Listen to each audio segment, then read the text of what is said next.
सबसे पहले तो सभी दर्शकों को स्वतंत्रता दिवस की हार्दिक शुभकामनाएं। आज भारत को 78 साल हो गए हैं आज़ाद हुए और आज इसी आज़ादी का जोश नए भारत ने हमें लाल किले पर दिखाया। प्रधानमंत्री नरेंद्र मोदी पहले भारतीय प्रधानमंत्री बने जिन्होंने लगातार 12वीं बार लाल किले से भाषण दिया, लेकिन इस बार उन्होंने सिर्फ उपलब्धियों की गिनती नहीं करवाई। उन्होंने वो मुद्दा उठाया जिसे सुनकर सत्ता के गलियारों में भी सन्नाटा छा जाता है, भारत की डेमोग्राफी। मोदी ने साफ कहा, हमारी सबसे बड़ी ताकत हमारी युवा आबादी है।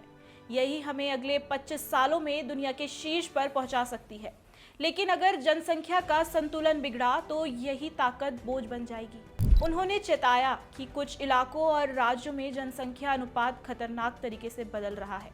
ये बदलाव सिर्फ आंकड़ों की कहानी नहीं है, ये संसाधनों, शिक्षा, रोजगार और सामाजिक एकता के लिए सीधा खतरा है।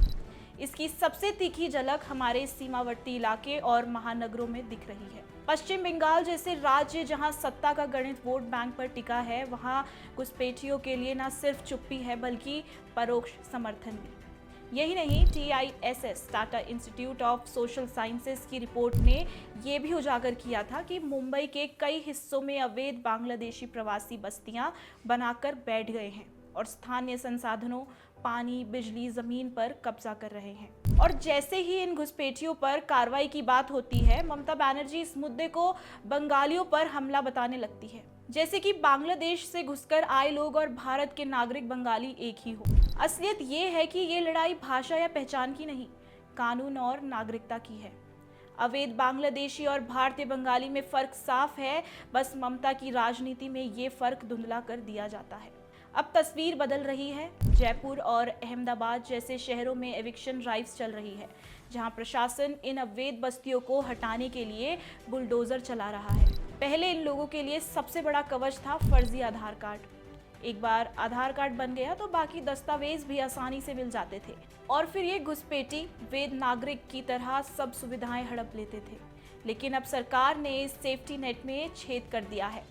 बायोमेट्रिक वेरिफिकेशन और डुप्लीकेट एंट्री की पहचान से ये फर्जी पहचानें टिकने वाली नहीं है। असम ने NRC और डिटेंशन सेंटर के जरिए साफ कर दिया है कि अवैध घुसपैठ के लिए यहाँ कोई जगह नहीं, भले ही इसके लिए उन्हें राजनीतिक हमलों और मानवाधिकार के नकली नैरेटिव का सामना क्यों ना करना पड़े। लेकिन ये सिर्फ भारत की कहानी नहीं है।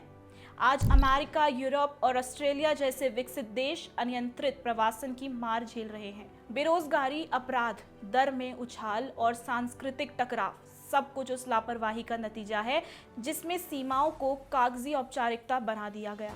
कई देशों में तो प्रवासी आबादी ने राजनीतिक समीकरण ही बदल डाले हैं और स्थानीय नागरिक अपने ही देश में अल्पसंख्यक होने का डर महसूस करने लगे हैं। PM मोदी का इशारा साफ था, भारत को इस रास्ते पर नहीं जाना है।